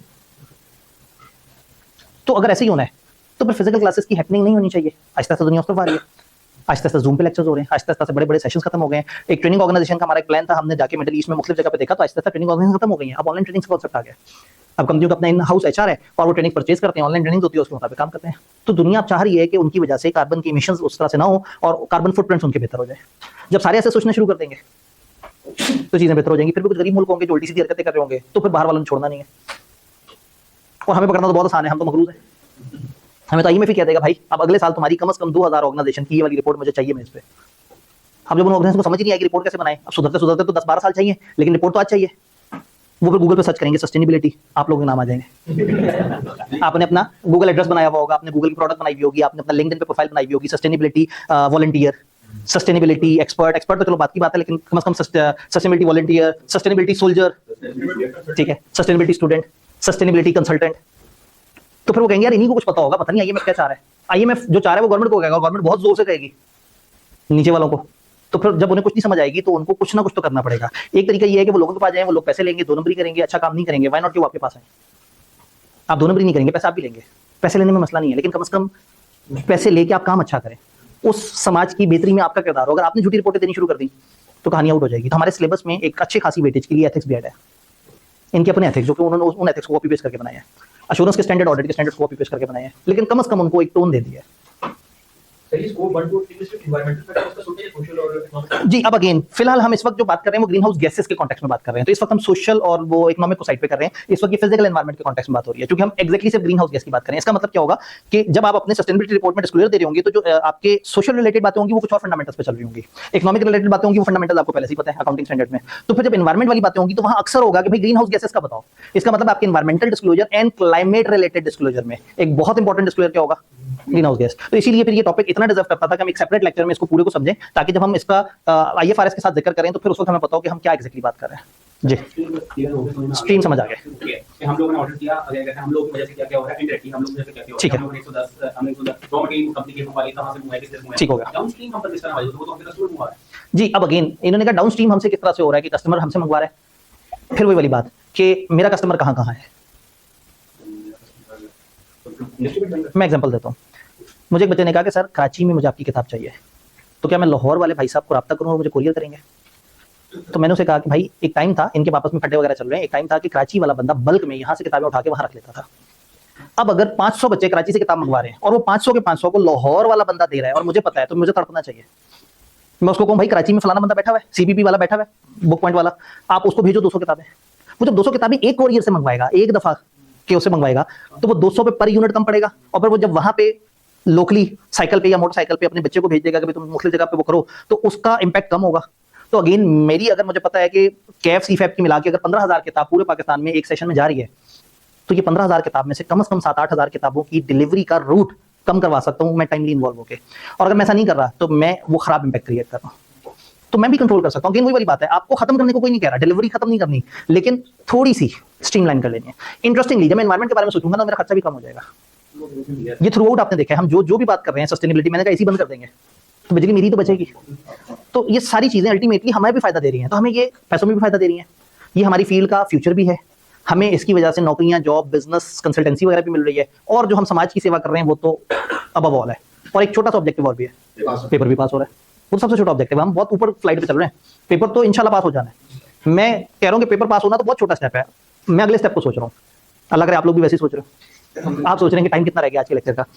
स्कोप 1 2 3 की एक खूबसूरत सी डायग्राम जिसमें सारी इकट्ठी करके ब्लैक एंड व्हाइट कर दिया, ताकि जो है ना सस्टेनेबिलिटी का इंपैक्ट नजर आए कि देखिए हमने दुनिया को ब्लैक एंड व्हाइट कर दिया। तो इसमें भी बड़े अच्छे तरीके से स्कोप 1 2 3 पे वही वाली बातें लिखी हुई हैं, और उसके अंदर जो उसकी डाउन स्ट्रीम और वो सारा कुछ हो रहा है। लेकिन वो जो हमने बात की थी कि हम सवाल करेंगे, हम कुछ प्रैक्टिकल एग्जाम्पल देखेंगे, मैं आपको इंडस्ट्री बताऊंगा और फिर आपने अन्य सोचना है और फिर सोच सोच के बताना है कि हाँ जी एमिशन का स्कोप 1 क्या नजर आ रहा है, 2 क्या नजर आ रहा है और 3 क्या नजर आ रहा है। तो बेसिकली हम थिंकिंग को प्रोवोक करेंगे। तो ये भाई साहब जैसे सोच रहे हैं वाई हाउ व्हाट इफ, तो इसका दिमाग रोशन हो रहा है, देख रहे हैं। तो दिमाग को बल्ब जला के रोशन नहीं करना, हमने जो है ना थोड़ा सा समझ के करना है। एक इंडस्ट्री आपके सामने है जी, क्या है ये, कौन सी जगह है? ये पीसी भुरवन है। मैंने उस तरह का होटल चूज किया जहाँ बर्फबारी भी मिले, ताकि आपको कुछ और नीड्स भी समझ आए होटल की। सारे होटलों को सिर्फ सर्दी नहीं चाहिए होती, कुछ होटलों को गर्मी भी चाहिए होती है। ये होटल है, the industry is all yours. Level 1 scope 1 emission बताएं मुझे। फ्यूल बर्न करके ये हीटर्स चला रहे होंगे गर्मी के लिए, सर ये फूड को अरेंज करने के लिए जो उनकी लॉजिस्टिक्स यूज हो रही है वो तो स्कोप 3 है। कुकिंग के लिए सर, फूड कुकिंग के लिए फूड कुकिंग करते हुए जब ये चूल्हे जलाएंगे और उससे जो धुएं निकलेंगे, स्कोप 1। स्कोप 1 क्या क्या है? सर इनके एम्प्लॉय जो मतलब डिफरेंट एरिया से दूर दराज एरिया से आएंगे नहीं, सर एम्प्लॉइज लोग अंदर है। अगर इनकी गाड़ी पे आएंगे तो इनका कसूर है, इनके लिए आएंगे, इनका काम करने के लिए, इनके इनपुट्स के लिए, वो 3 में चला जाएगा।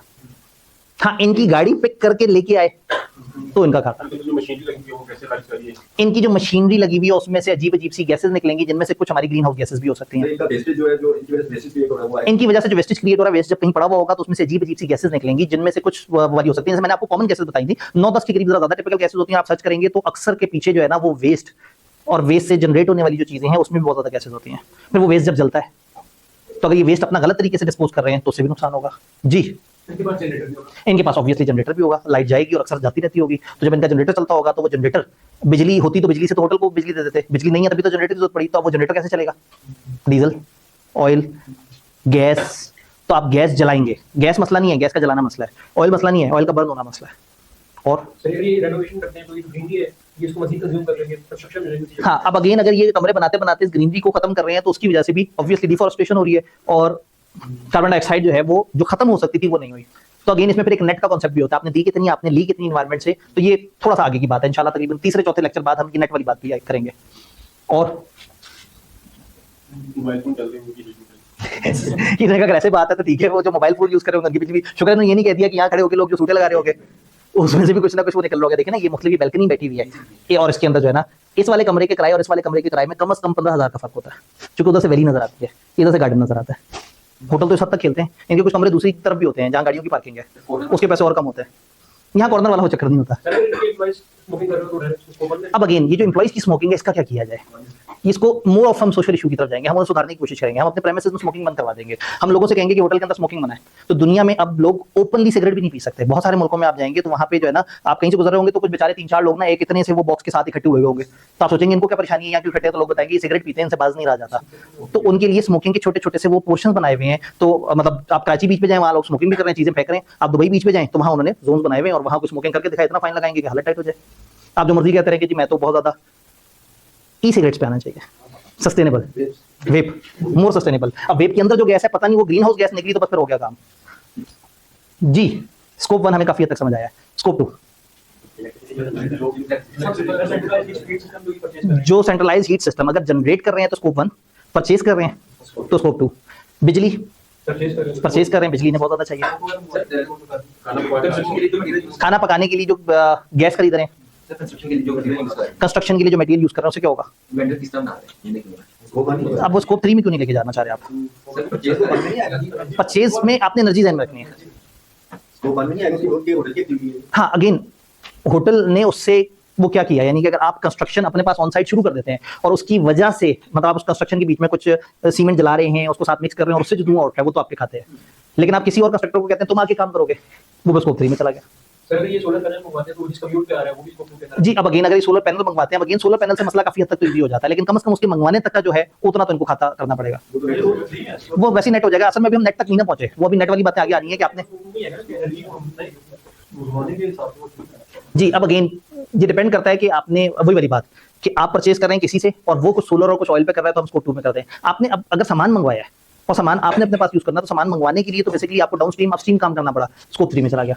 Scope 1 is owned and controlled on site, scope 2 is of site energy की परचेज जो कि हमने की जो बनी थी ऑफ साइट, और scope 3 all other than scope 1 and 2 जितनी भी और एक्टिविटीज हैं, आपकी बाइंग, आपकी सेलिंग, आपकी इनपोर्ट्स, आपकी आउटपोर्ट्स, उससे कनेक्टेड सारी एक्टिविटीज में जो दूसरे इदारों का किरदार है वो।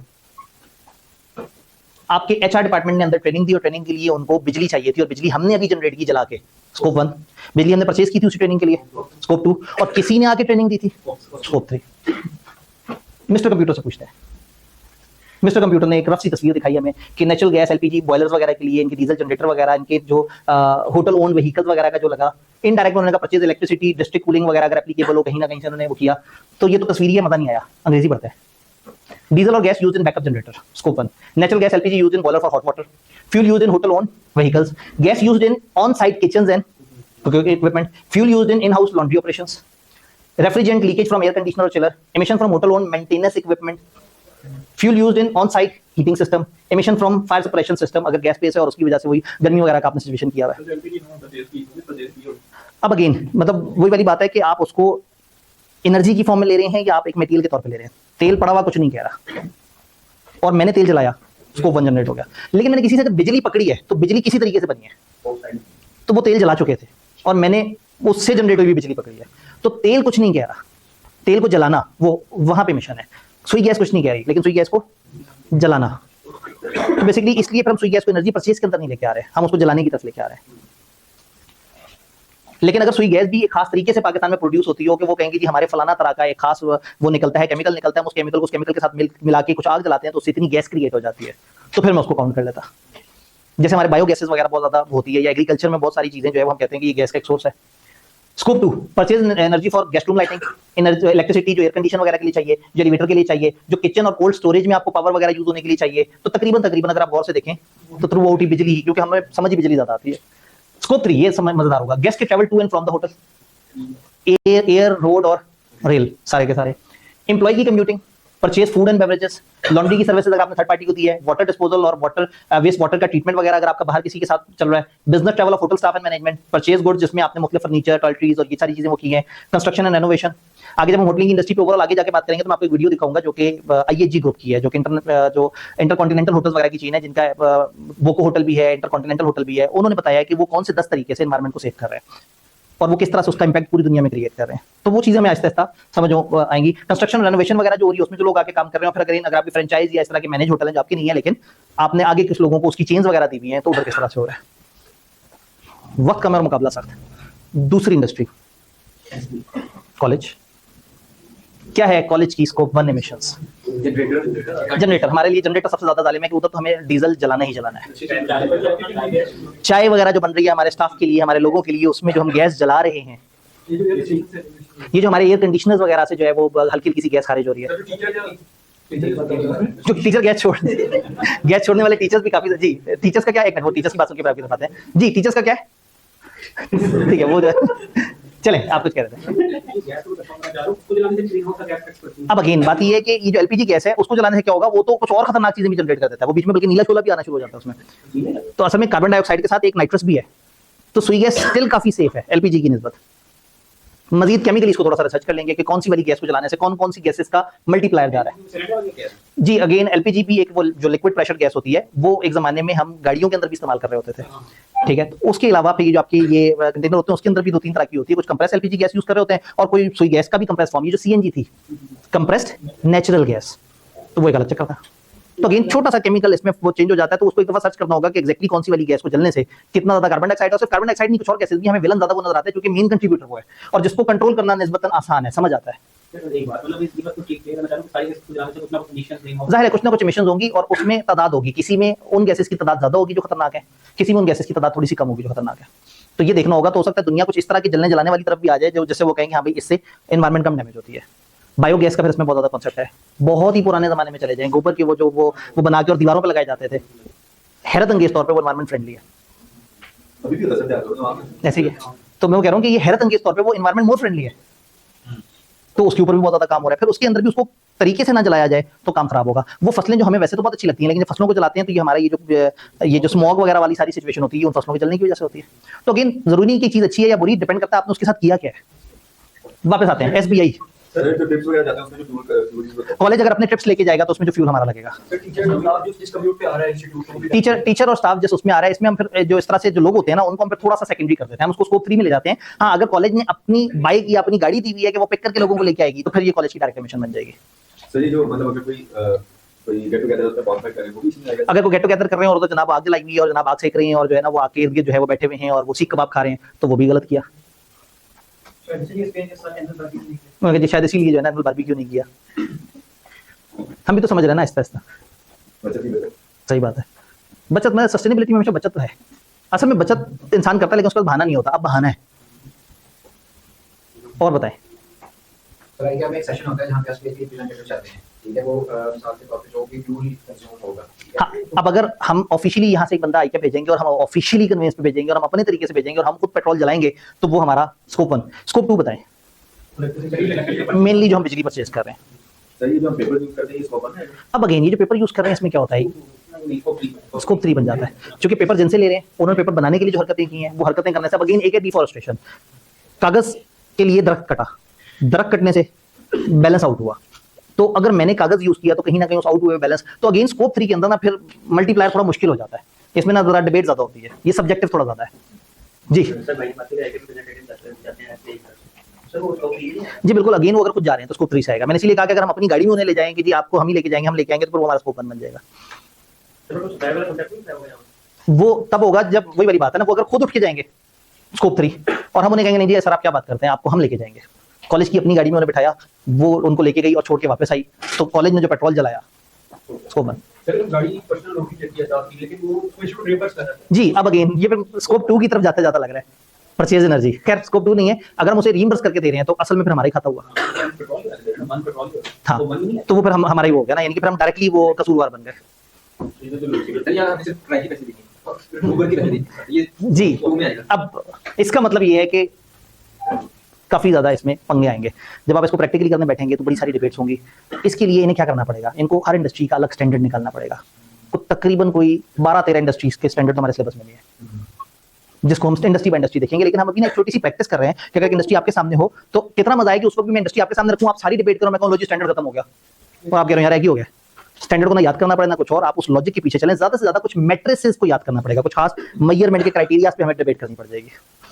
स्कोप 3 बताएं आप लोग जो आए हैं, स्कोप 3 टीचर जो आए हैं, स्कोप 3 किताबें यूज कर रहे हैं, स्कोप 3 कैंटीन के लिए सामान मंगवा रहे हैं, स्कोप 3 रूम बनाया, कंस्ट्रक्शन की, कुर्सियां लेके आए, कूलर आया जो चोरी हो गया, मिस्टर कंप्यूटर रात बैठ के सिगरेट पी रहा है। ये सिगरेट की तरफ नहीं आ रहे हैं, असल में ये चाय नहीं रहे कैसी गंदी बात करें, वो तो अज्यूम करेंगे कैसी को गंदी बात हुई नहीं थी दुनिया में। Scope 1 diesel use in backup generator, canteen और किचन में गैस यूज हुई, कॉलेज ओन्ड व्हीकल में फ्यूल इस्तेमाल हुआ, रेफ्रिजरेंट। एक बात समझ आ गई, 3-4 बातें तो हम हमेशा फिट कर ही सकते हैं। तो कुछ टूट गई, यानी कि लॉजिक चल रही है लेकिन आपने अपना रट्टा पक्का कर लिया कि बस ये कोई भी इंडस्ट्री में मैंने 4 बातें तो चेप देनी है। Fuel use for on campus cooling system, अगर कोई इस तरह का है। Fuel use for maintenance equipment, कि कॉलेज के अंदर अगर कोई मेंटेनेंस इक्विपमेंट है और वो मूव हो रहा है और उसकी वजह से, जैसे हम लोग के पास एक बाइक है और कॉलेज के लिए, कॉलेज में किसी भी टीचर ने, किसी भी बंदे ने कोई चीज मंगवानी होती है, वो बाइक बाहर जाती है और उससे चीजें आती है, तो बाइक में जो पेट्रोल डलता है वो भी स्कोप 1 में आ रहा है। Scope 2 purchase electricity for classroom, electricity use for fan, lights, AC, power use in computer lab, electricity for projection. तकरीबन पावर, एनर्जी और वो कर करके तस्वीरें दिखा दिखा के जीपीटी भाई ने बड़ी पूरी कोशिश की हमारा साथ देने की। Scope 3 student commuting to and from college, faculty and staff commuting, guest lectures travel, अगर कोई गेस्ट लेक्चरर बुलाया कि जी आप आए, आप भी खराब करें। Purchase book, stationery, study material, construction and renovation of college building, हमारा वाटर डिस्पोजल और वेस्ट वाटर वगैरह का ट्रीटमेंट, कैटरिंग और कैंटीन और उससे रिलेटेड हमारी चीजें। फिर अगर ऑनलाइन लर्निंग इंफ्रास्ट्रक्चर है तो वो जिनसे ले रहे हैं उनका जो भी मामला है वो भी तो एनर्जी को यूज कर रहे हैं, वो भी तो कुछ ना कुछ ऐसी एक्टिविटी कर रहे हैं, स्ट्रीमिंग कर रहे हैं, स्ट्रीमिंग पे एनर्जी लग रही है, उस एनर्जी के पीछे कौन कौन से मामले हैं, ये सब तो हमें दुनिया में नजर आता है। लेकिन ये नजर नहीं आता कि हमारा जो चैट जीपीटी है उसको सोचने के लिए पानी चाहिए। अजीब सी बात है, एआई जितना ज्यादा यूज होता है दुनिया में इस टाइम पे, मिलियंस ऑफ गैलन के हिसाब से पानी जाया हो रहा है एआई की वजह से। अभी अब आपने सर्च करना है कि एआई का पानी से ताल्लुक क्या है। इवन ये जो आपका बिटकॉइन है, ये जिस टेक्नोलॉजी पे चल रहा है ब्लॉकचेन, उसमें एक नया ब्लॉकचेन, एक नया ब्लॉक क्रिएट होने के लिए कितनी ज्यादा बिजली इस्तेमाल होती है। तो आज हम अजीब सी बातें कर रहे हैं, लेकिन मजे की बात है मेरे पास 2 इंडस्ट्रीज और हैं और टाइम ऊपर होता जा रहा है। तो बताएं माहौल, असल में एक इंडस्ट्री आपकी पसंदीदा ऑडिट फर्म्स, फिर चूंकि सारी सर्विस सेक्टर हो चुका होगा तो फिर मैं एक मैन्युफैक्चरिंग से लेके आऊंगा मिजान बेवरेजेस, जो ये बना रहा है नेक्स्ट कोला, उस तरह से भी देखेंगे। लेकिन अगेन अगर हमने बाकी लहक अच्छी तरह से मजे से बात करनी है तो फिर हमें टाइम चाहिए। तो आज फिर इसका मतलब है कि आपने फूड फॉर थॉट ये है कि एआई का पानी से क्या ताल्लुक है, पानी क्यों चाहिए एआई को अपने कॉम्बिनेशंस और अपनी सारी कैलकुलेशन के लिए। एक ये सवाल कि एआई, हाँ एआई से पूछ लें तो यार तुम क्या कर रहे हो, पानी खाई जा रहे हो। पहले वो कहेंगे नहीं ऐसा नहीं है, तुम इंसान गंदे लोग हो, मैं अच्छा आदमी हूँ। तो एआई का पानी से क्या ताल्लुक है और मतलब एआई पानी को तबाह कैसे कर रहा है, बड़ी क्यूट सी रीजन है उसके पीछे। और दूसरा आपने क्या सर्च करना है कि जब एक नया ब्लॉक क्रिएट होता है ब्लॉकचेन में, तो वो नहीं तो वो तो मैं भी बता सकता हूँ ना, मकसद वो जो नहीं पीछे तस्वीर थी, देखे ना ये तस्वीर याद करें, प्रोवोकिंग द थिंकिंग। तो इस वक्त इस क्लास में हमने प्रोवोकिंग द थिंकिंग टेक्निक भी सीखनी है ना, कि सोचना है, अपने तौर पे सोचना है, फिर जीपीटी से पूछना है, फिर देखना है और फिर अगले दिन उस पर डिबेट करनी है। तो वो 2 इंडस्ट्रियां जाया करने का फायदा नहीं है। ऑडिट फर्म्स तो आप लोगों का वो, क्योंकि हमारे पास जो इंडस्ट्रीज है ना, जो ऑफिशियल इंडस्ट्रीज जो हमने पढ़नी है, उनमें से एक हमारा जो सर्विसेज सेक्टर है, फाइनेंशियल सर्विसेज वगैरह, ये जो आपकी कंसल्टेंसी सर्विसेज, ये ऑफिशियल इंडस्ट्री जो हमने पढ़नी है, यानी हमारे पास स्टैंडर्ड उसका हमने पढ़ना होगा। तो अभी स्टैंडर्ड नहीं, हम इसकी इमिशन समझने की कोशिश करेंगे। तो आई होप कि आप घर जाके हैंडआउट्स को पढ़ के नहीं आएंगे, खैर मतलब मैं ना भी कहूँ तो आपने कौन से पढ़ लेने। तो हम फिर जो है ना इस पे कल यहीं से कहानी शुरू करेंगे। 2 आपके पास फूड फॉर थॉट्स हैं और ये भाई कुछ कहना चाह रहे थे जी। अब अंग्रेज सस्टेनेबिलिटी को प्रमोट कर रहा है और बिटकॉइन को भी प्रमोट कर रहा है, ऐसा क्यों है? अगेन मैंने ये तो बता दिया कि वो एनर्जी कितनी ले रहा है, लेकिन ये नहीं बताया कि उसको कवर करने के लिए वो कितना वो काम कर रहा है। वही अंग्रेज प्रोडक्शन तो कर रहा है, लेकिन वही अंग्रेज फिर ग्रीन भी क्रिएट कर रहा है, वही गेम क्रेडिट पॉइंट्स की। अल्टीमेटली अंग्रेज ने अपना सोल्यूशन निकाल लिया है, उसने लेवल कर देना है और हमें पकड़ के रख देना है। इतना ग्रीन मुल्क है और हम खामखा जलील हो रहे होंगे अंग्रेजों के हाथों। ग्रीनरी लगाएं, घर में पौधे लगाएं, गमले ले आएं। पता नहीं आपने कभी गुजरते हुए ना पीछे वाली जगह से आप गुजर के देखिएगा, हमने बिल्डिंग में दरख्त तक महफूज किया हुआ है, टाइलें उसकी इर्द गिर्द लगाई हुई है, उस दरख्त को मरने नहीं दिया। छोटी छोटी सी बातें, छोटी छोटी सी एहतियात है। वो एक दरख्त पता नहीं कितना ऑक्सीजन दे रहा होगा, कब से दे रहा होगा लोगों को, एम ही मार दें उसे। बस छोटी छोटी सी एहतियात है। मिलते हैं इंशाल्लाह ताला ब्रेक के बाद।